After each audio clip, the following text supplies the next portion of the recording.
கரூர்ல 41 பேர் படுகொலை செய்யப்பட்டதற்கு காரணமான நடிகர் விஜய் எங்கேயாவது அந்த சம்பவம் குறித்து அழுதோ வருந்தியோ எங்கேயாவது தமிழ்நாட்டு மக்கள் எதனாவது காணொலி பார்த்துருக்கீங்களா?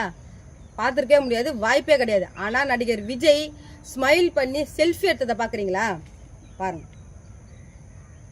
அந்த கரூர்ல அங்கே சில மணி நேரத்தில் அங்கே மரணம், அந்த சம்பவம் நடக்கிறப்ப அங்கேருந்து எஸ்கேப் ஆகி அவர் தனி விமானம் மூலியமா சென்னை விமான நிலையத்துக்கு வராரு.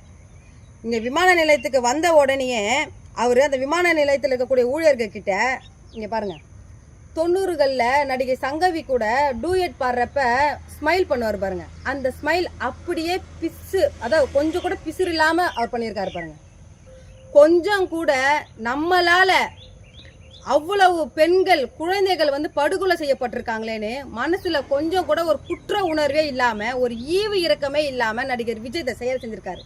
இதுதாங்க நடிகர் விஜய், இதுதான் நடிகர் விஜய். இந்த இழிவான செயலை தமிழ்நாட்டில் இருக்கக்கூடிய விஜயோடைய ரசிகர்களும் விஜயோடைய ஆதரவாளர்களும் விஜய்க்கு வக்காலத்து வாங்குறீங்க பாருங்க.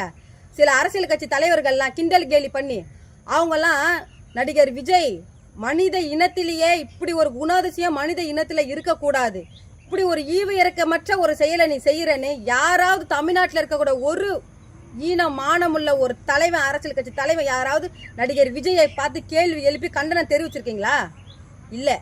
மாறா மாண்புமிகு அமைச்சர் அன்பில் மகேஷ் பொய்யாமொழி அவர்கள், அவருக்கு 2 ஆம்பளை பிள்ளைங்க தான் இருக்கு, அவருக்கு பெண் குழந்தைங்க இல்லைன்னு பல இடங்கள்ல அவரும் அவருடைய மனைவியும் வருந்தியதா பல இடங்கள்ல அவர் அதை சொல்லி ஃபீல் பண்ணியிருக்கிறாரு.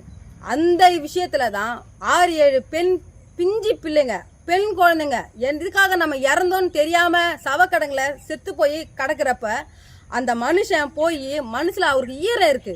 அவரு சாதாரண மனுஷன், அவரு ஒரு தந்தையா, எந்த ஒரு தந்தையா ஒரு பெண் குழந்தை இறந்து கிடைக்கிறப்ப அது உணர்வுபூர்வமா தன்னை அறியாம கண்ணில் தண்ணீர் வரும், அழுவாங்க.